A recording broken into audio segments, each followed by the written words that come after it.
So Jung had this phrase that he liked, that he took from the alchemists, which was inster qualinus invenitur. And what it meant was, what you most want to find will be found where you least want to look. There's this old story that's from King Arthur, and King Arthur has these knights, right? They all sit around a round table, which means they're roughly equal. That's what the round table means. And they're off to find the Holy Grail, and the Holy Grail is the most valuable object. That's what it means. So they're off to find the most valuable thing, but they don't know what it is, and they don't know where it is. But they know that there's a most valuable thing. So in some sense, it's akin to them orienting themselves by the star. And they don't know where to look. And so what they decide is, they have the castle, and it's the middle of a forest. And so each knight decides to start looking for the Holy Grail by entering the forest at the point that looks darkest to him. And so what's the idea there? Well, imagine there are things that come easy to you, and that you're fond of pursuing, and that you're happy about pursuing. So you've found those and pursued them, and you've mastered them. So you know all that, but then there's another place that you don't want to go. And so you haven't gone there, and you haven't mastered it, and you're very small in comparison to it because you haven't mastered it. And so it has this monstrous aspect. But it has, if what you're doing isn't working, it's where you haven't gone that you need to go. And so I can give you another example of this. So let's say you're an agreeable person. And so you don't like conflict, and you won't stand up for yourself, and you regard anger and the proclivity to provoke and to engage in conflict as something that's positively terrible. It's not only that you're not good at it, it's actually that it's wrong. So that's where you have to go if you're going to learn how to stand up for yourself. And imagine that you're afraid. Maybe you have something like agoraphobia. And so there's a whole bunch of things that you're afraid of, and you don't want to go there.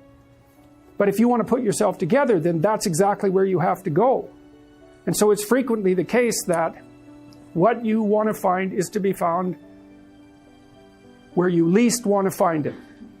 And that idea is echoed in the prominent stories of dragons and gold. It's exactly the same idea, is that the dragon is this terrible thing. It's this terrible predatory thing that lives forever and is very, very wise. And it lives underground.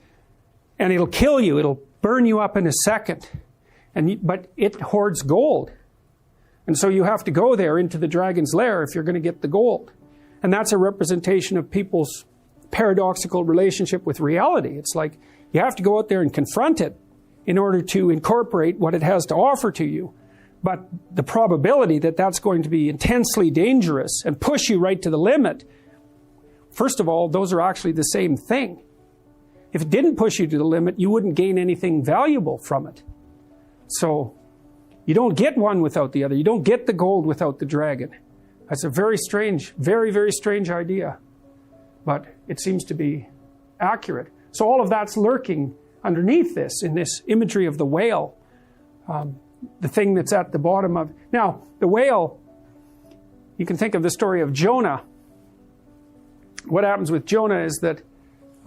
roughly speaking, he's a prophet, and God tells him that he has to, if I remember correctly, God tells him that he has to go to this city and straighten it out because it's veered off the path and it's heading towards doom. And Jonah thinks, I'm not going to that city to tell those people anything like that because they're not going to be very happy with me just showing up there and telling them, everything they're doing wrong. And so he hops on a boat and tries to get out of there. And then God conjures up this huge storm, and the boat is about to be swamped. And the sailors, they're worried, I think, about making the boat lighter, something like that. They all draw lots to see who gets tossed overboard.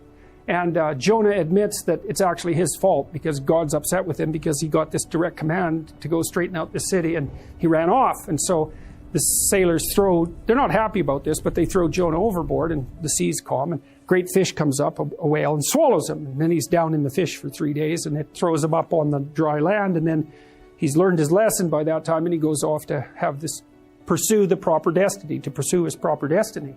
So that's echoed in this story as well. That if you don't follow the pathway that you're supposed to follow, that the seas will become stormy for you, and something will come up and pull you down, and you'll be in a terrible place for some length of time till you learn your lesson. And if you're lucky, you'll get spit back up on shore, and then you can go do what you should do. Well, I mean, that's not a lesson that anybody needs to have interpreted. I think everybody understands that. If you're not oriented properly in the world, you should take your doubts and the chaos that you're enveloped in seriously. You should face it and think it through. You should go into it as far as you can go into it, because maybe you'll find something at the bottom of it. I mean, the alternative is to pretend that it doesn't exist. When you're in chaos and you don't know what's going on, then you start imagining what might be going on. And that imagination is partly the world, as it might be, but it's also partly the structure of your unconscious mind, which is producing the fantasies. And so, when you're truly in chaos, then the distinction between your fantasies and reality isn't clear. That's actually part of what constitutes the chaos. So, imagine this. So, you're in a relationship and the person betrays you. And you knew who they were, or at least you thought you did, before that moment. But now, you're looking at them, and you don't know who they are. And you don't know what the past was. And you don't know what the present is. And you don't know what the future is going to be. All of that's been thrown up into the air in a major way. That's traumatic. So much has fallen apart that it's traumatic. So what do you start to do? You start to imagine what might be the situation. Well, then the reality is your imagination and the reality at the same time. They're not pulled apart at all. You cannot distinguish between them. And so, it was a Jungian idea. I could say that's the snitch that Harry Potter's chasing, by the way. I know that's a terrible leap, but that is what it is. It's that weird intermingling of potential and reality that can manifest itself as the world if you pursue it. It's roughly that. You might ask yourself, well, why bother confronting chaos? If chaos is the ultimate reality, then what the hell use is there in facing it? Because it's just going to reveal itself as the ultimate reality and drown you. But the myths always say the same thing. They say, no, if you confront what's really disturbing you, if you really confront it, you do it voluntarily, you're going to find order in it eventually. Or at least that's the only way you're going to find order. Now, it's not like these stories are optimistic. And it's not as if they give you a sure guide to success. That's the other thing. It's not like they're unerringly accurate, because you can be subsumed by chaos that's so total that even if you face it, you're not going to prevail.